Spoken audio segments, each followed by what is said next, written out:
Good afternoon, and thanks for joining us Across the Fence. I'm Keith Silva. In August, Forbes magazine listed the 10 most scam states in the United States. Vermont did not make this infamous top 10, but according to Forbes, Vermont was number 1 when it came to imposter scams, accounting for 47.3% of the state's roughly 840 fraud reports. Our guest today is tasked with receiving, compiling, and recording those reports. Lisa Jenson is the Assistant Director of the Office of the Vermont Attorney General Consumer Assistance Program. She joins us today to help us avoid scams, frauds, and schemes of all kinds. Welcome, Lisa. And I promise it won't be all scams and frauds. We have a lot to talk about. We have a lot to talk about. But let's sort out this information of this Forbes magazine.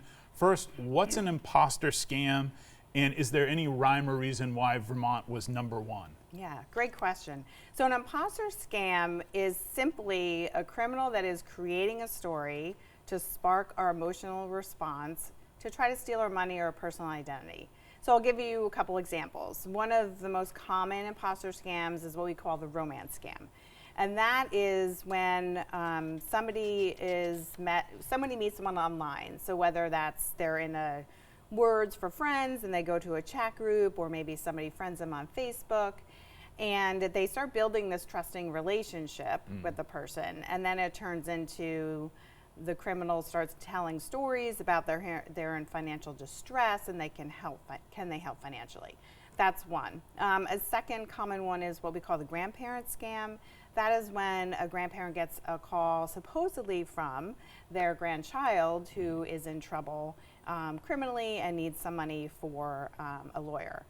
And the stories are endless. The criminals are really creative. We have a couple videos on our website. I invite people to look at those, and it really goes into depth about how they create these stories.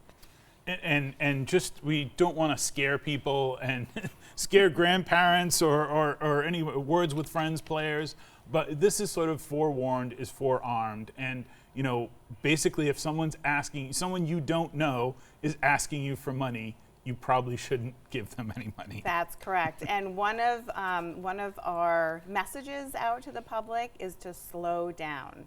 We have a slow method. So again, when the criminals want to spark our emotional response. So then our emotional brains start working. So we want people to pause, to question, to call our office. Right.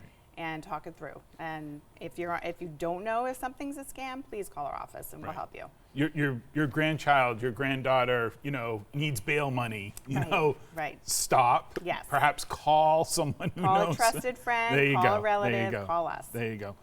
The good news about these reports are that Vermonters are vigilant, and when they suspected something wasn't quite right, they reported it. How many calls do you receive yearly or on average per month or whatever? Yeah, great question. So consumers, Vermonters, can reach us through our 1-800 number. They can go online on our website. We have an online scam reporting form if that's easier. So last year it was about 5,000 contacts, people reporting, and it's really helpful because then we know what's happening in Vermont, and then we can issue scam alerts and we can be proactive with education. Right. You're not. There's no scam weather report. You have to get the complaints in order to issue these alerts. Yes. That's what's important. Yes. The relationship between the Vermont Office of Attorney General and the University of Vermont is quite unique. I think you told me it's the only one of its kind in the country. What's the benefit to students? So your office is connected with UVM how? Yes, great question. So this is a unique partnership that started over 40 years ago. Our connection is through the CDAE department within the College of Agriculture, and it provides a service learning opportunity for students that are interested in community development, public communication, interested in going to law school. So they are part of our team at the Attorney General's Consumer Assistance Program. hands-on, delivering services to constituents, building their professional skills, and we send them off to the world as consumer advocates. So these are students that you're working with. In a minute, we'll talk about another aspect of your job that deals with students, but they're not getting coffee, they're actually there, they're taking the complaints, they're answering the phones. They're answering the phones, yes, absolutely, helping us mediate consumer complaints to get resolutions and money back in Vermonters' pockets. That's great. The CAP office shares space with the world headquarters of Across the Fence, and I've seen your enthusiasm and the enthusiasm of your colleagues when it comes to working with these students. What do you enjoy about teaching? Because you teach classes, you don't just file complaints. Correct. So I teach, along with some colleagues and assistant attorney generals, the consumer law and action class, and that's where the students learn about the Vermont lemon law, identity theft protection, different consumer protections and consumer protection rules we have in Vermont. Then they come into our office and apply that knowledge and develop those skills by answering the phone, by mediating complaints. And it's really, really exciting to see students who've never experienced a service learning class to develop these professional skills. We have students that come back for the second level as interns, where they take a deeper dive into projects, whether it's outreach and education, or they're interested in law. So it's really exciting to see them develop these professional skills and have this opportunity through a service learning class. In extension, we call that learning by doing. Yes. Getting back to outside of the different scams that you monitor and receive complaints about, you have specific things in your office that help with buying new cars or buying used cars, and also dealing with home repair and improvement. Talk to me about that, because that's a new position in your office. It is. We're very excited. We welcomed a home improvement specialist, Gabriel Taylor Marsh, this summer.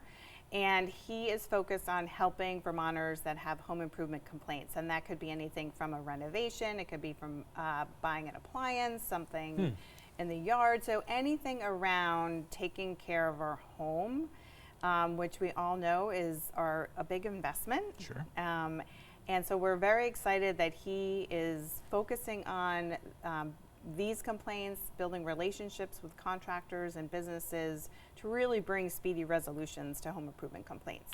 And one of the things to know is that we're not trying to cast contractors as scammers or someone that's trying to get you over, but it's okay to call your office to do due diligence when it comes before you hire a contractor. That's one thing I've heard you say. Yes, we want consumers to call our office before they hire a contractor, before they buy a car. Perhaps they are trying to build their credit. There's such a wide variety of consumer topics that we can help consumers with. So we do want them to call our office. We can give them tips. We can give them, point them to resources on our website, and really so empower them with the knowledge so they can make an informed decision.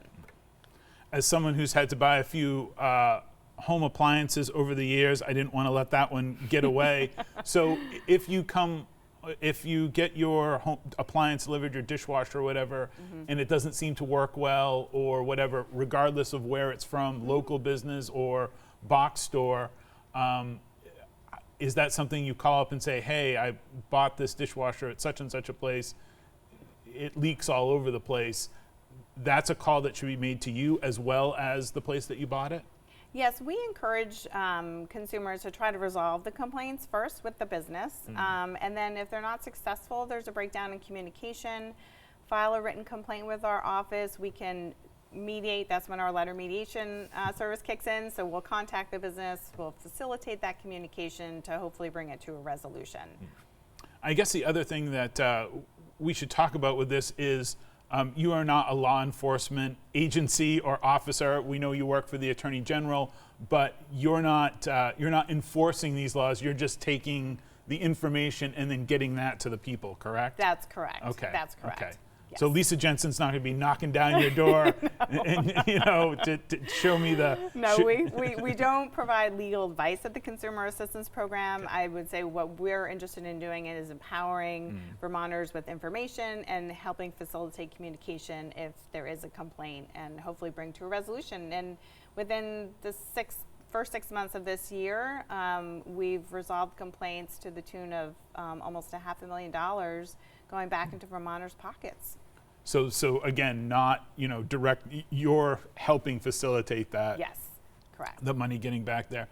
Let's talk about used cars for a second. As someone who has bought used cars, what's the biggest thing that someone should know when it comes to buying a used car?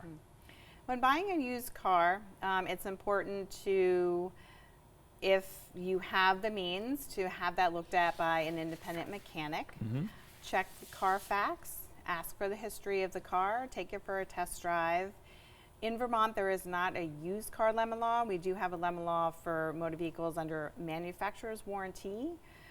So we really need to protect yourself before you purchase the car and do a little research.